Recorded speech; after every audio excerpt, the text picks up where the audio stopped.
Ropes Organization Walcott Foundation Indian Trust Special Coaching to 8th, 9th and 10th Classes Digital Virtual Learning Bangaru Palimani Rugangavar from Pedapanjani by Reddy Pulli Mandal. Chairman Dhansekaran. Director Drive Sri Lata. Hi, hello, welcome to Ropes Organization. This is Durga Prasad teaching biology. In this video, we are discussing about the 9th class biology tissue. Previous class, we have already discussed about the tissue. So, what is meant by tissue and what are the types of tissues? So, and what is meant by cell? We are already previous class we have discussed. So, in this class, we have discussed about the plant cell and animal cell. What is the difference between a plant cell and animal cell? So the both are same are different. అంటే మొక్కల్లో ఉన్నటువంటి కణజాలం మరియు జంతువుల్లో ఉన్నటువంటి కణజాలం రెండు ఒకటేనా లేకపోతే రెండింటికి ఏమైనా వేరియేషన్స్ ఉన్నాయా రెండు వేరు వేరా అని మనం ఈ క్లాస్ లో డిస్కస్ చేసుకోబోతున్నాం. So in this class we are easily identify the plant tissues and animal tissues. So plant tissue ki animal tissue ki ఉన్నటువంటి వేరియేషన్ ని మనం ఈ క్లాస్ లో డిస్కస్ చేసుకోబోతున్నాం. So animal tissue, in this class we have discussed about the specific animal tissue or human tissue. So the variation is very different.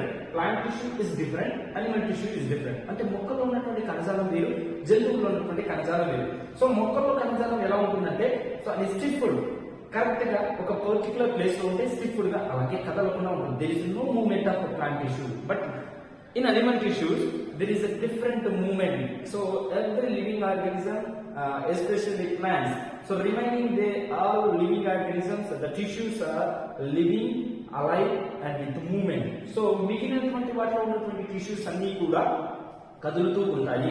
For example already నేను example చెప్పాను. So మనం కదులుతూ ఉన్నాం, జంతువులు కదులుతూ ఉంటాయి, సో పక్షులు కదులుతూ ఉంటాయి. రీజన్ ఏంటి అంటే వాటిలో ఉన్నటువంటి టిష్యూస్ లో మూవ్మెంట్ ఉంటుంది.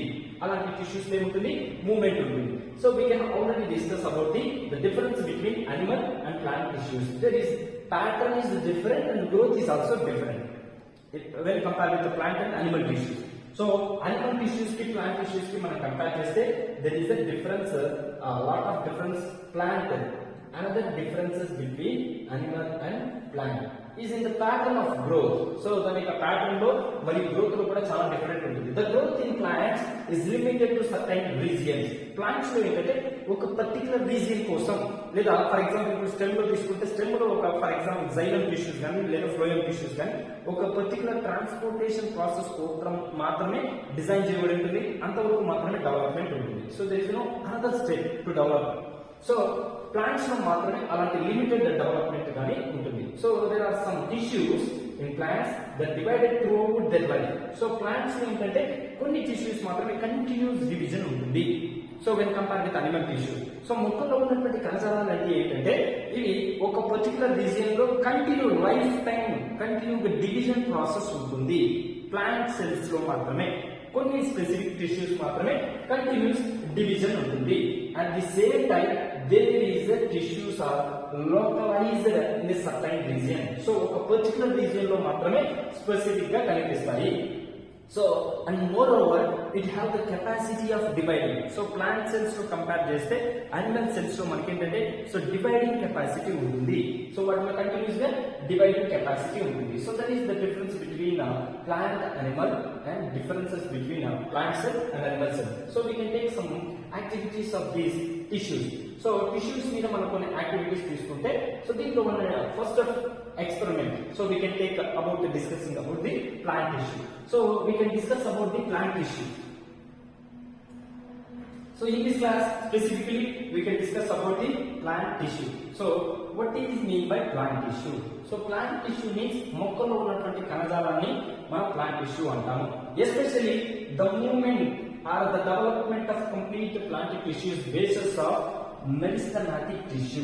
ప్లాంట్స్ లో ఉన్నటువంటి ఒక స్పెషలైజ్డ్ టిష్యూని మనం ఏమని పిలుస్తామంటే మెరిస్టమాటిక్ కణజాలం అంటాం. ఈ మెరిస్టమాటిక్ కణజాలం వల్ల ఉన్నటువంటి బెనిఫిట్ ఏంటి, దీనికి డెవలప్మెంట్ ఏంటి, ఎలా డెవలప్ అవుతాయి అని మనం తెలుసుకోవడానికి we can take one experiment. So దీనికోసం మనం ఒక ఎక్స్పెరిమెంట్ ని తీసుకుందాం. So first of all can you observe this diagram. So we can take 2 jars. So మనం ఏం చేస్తామంటే ఈ యాక్టివిటీ కోసం so first of all growth roots. So ఒక ఆనియన్ తీసుకుంటాం, ఒక జార్ తీసుకుంటాం, దాంతో పాటు వాటర్ మాలిక్యూల్ తీసుకుంటాం. We can take 1 onion, 2 jars, like water, so which is sufficient for beaker or jar. So jar ki సరిపోయేంత వాటర్ ని మనం తీసుకుంటాం. So first of all, take 2 glasses of jar and fill them with the water. So రెండు jars తీసుకుంటాం, దాంట్లో full గా water తో నింపేస్తాం. So ఇక్కడ ఇచ్చినట్టు మనం ఏం చేస్తామంటే, సో ఆ జార్స్ లో ఎంతైతే వాటర్ మాలిక్యూల్ అవసరమో అంత వాటితో ఏం చేస్తామంటే వాటర్ తో ఫిల్ చేసేస్తాం. So now take 2 onion bulbs and place one and each jar as shown in figure 6.1. So మనకి ఇక్కడ ఫిగర్ లో చూపించినట్టుగా సో మనం ఏం చేస్తామంటే జార్ 1 జార్ 2 ని తీసుకున్నాం, రెండింటిని వాటర్ తో ఫిల్ చేసాం. ఫిల్ చేసిన తర్వాత ఏం చేస్తాం, this is called onion bulb. So దీన్ని మనం ఏం పిలుస్తామంటే onion bulb. So this is called onion bulb. So this the importance of onion bulb. So ఈ ఆనియన్ బల్బ్ ఎందుకు తీసుకున్నామంటే, so this is the suitable for identification of meristematic tissues. అంటే meristematic కణజాలాన్ని మనం ఐడెంటిఫై చేయడానికి ఇవి చాలా యూజ్ అవుతాయి. So next, observe the growth of roots in both the bulbs for few days. So ఈ రెండుని వాటర్ ఇలా పెట్టిన తర్వాత నెక్స్ట్ మనం ఏం చేయాలి అంటే వాటి యొక్క గ్రోత్ ని అబ్జర్వ్ చేస్తుండాలి. Some days or few days, కొన్ని రోజుల తర్వాత మనం వాటిని అబ్జర్వ్ చేస్తూ ఉండాలి.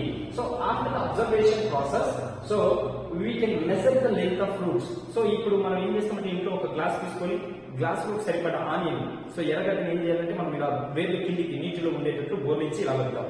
సో అవి వేర్లు నీటిలో నానుతూ ఉండడం వల్ల కొద్ది రోజులకి ఏమవుతుందంటే వాటిని అబ్జర్వ్ చేసుకుని రూట్స్ డెవలప్మెంట్ స్టార్ట్ అవుతుంది. సో వేర్లు అభివృద్ధి చెందడం ప్రారంభించుతుంది. సో అప్పుడు ఏమవుతుందంటే ఆటోమేటిక్ గా మనము కొద్ది రోజుల తర్వాత so we can measure the route length. So మనం ఏం చేయాలంటే measure the length of roots 1 day, 2 day and 3rd day.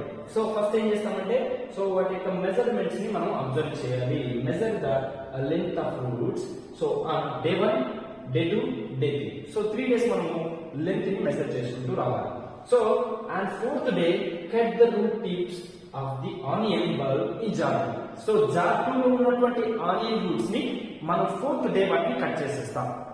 So cut చేసిన తర్వాత ఏంటంటే దాని యొక్క మెజర్మెంట్ ని సో మనం ఏం చేయాలి, గివెన్ బిలో టేబుల్. సో ఇక్కడ ఇచ్చినటువంటి టేబుల్ లో సో క్లియర్ గా మనం మెజర్ చేస్తాం. ఎలా అంటే సో జార్ 1 లో డే 1 లెంత్ ఎంత, డే 2, డే 3, డే 4, డే 5. అలాగే జార్ 2 యొక్క day 1, day 2, day 3, day 4, day 5. So ఆ రూట్స్ యొక్క లెంత్ ని మనము మెజర్ చేస్తాం. So when the cutting of root part, so root part ని మనం కట్ చేసినప్పుడు దాంట్లో మనకి సో టిష్యూస్ అనేవి ఉంటాయి. ఏమిటాయి tissues. So that is called కణజాలం. ఇందులో మనం కట్ చేసినటువంటి ఆ వేరును మనం కట్ చేసినప్పుడు మైక్రోస్కోప్ లో అబ్జర్వ్ చేసినప్పుడు there is 3 parts in meristematic tissues. So meristematic tissues లో 3 type of టిష్యూస్ ఉంటాయి. One is apical meristem, next one వచ్చి intercalary meristem and third one is lateral meristem. So meristematic tissues are divided by 3 types. First one is apical meristem and second one is intercalary meristem and third one is lateral meristem. So these are the 3 types of meristematic tissues.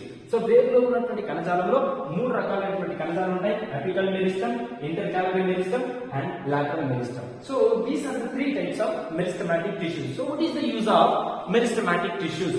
So ఈ meristematic కణజాలం యొక్క ఉపయోగం ఏంటి అంటే మొక్క యొక్క పెరుగుదలలో ఇది చాలా ఉపయోగపడుతుంది. సో దేని యొక్క పెరుగుదలలో, మొక్క యొక్క పెరుగుదలలో ఇవి చాలా ఎక్కువగా ఉపయోగపడతాయి. సో ఇక్కడ దీని యొక్క మెయిన్ ఫంక్షన్ ఏంటి అంటే it is the development of new cells. New cells produced by the meristem are internally lying those the meristematic itself. So meristematic కణజాలం తనంతట తాను కొత్త సెల్స్ ని లేదా నూతనమైనటువంటి కణాలను ఉత్పత్తి చేస్తూ ఉంటుంది. కొత్త కణాలను ఎక్కువగా ఏర్పడుతూ ఉంటాయి. సో ఈ విధంగా దాని యొక్క డెవలప్మెంట్ ఇక్కడ చూడండి, ఈ డయాగ్రామ్ క్లియర్ కనిపిస్తుంది చూడండి. బాగా గ్రో అయ్యేటటువంటి టిష్యూస్ ని మెరిస్టమాటిక్ టిష్యూస్ అంటాం. అవి 3 రకాలు: apical meristem, intercalary meristem, next one is lateral meristem. So ఈ మెరిస్టమ్స్ మనకి ఏంటంటే ఈ యొక్క దీని గ్రోత్ కి యూజ్ అవుతాయి. So in this class we are discuss about the so plant tissue, especially experiment 1 or activity 1. So the experiment is so meristematic tissues.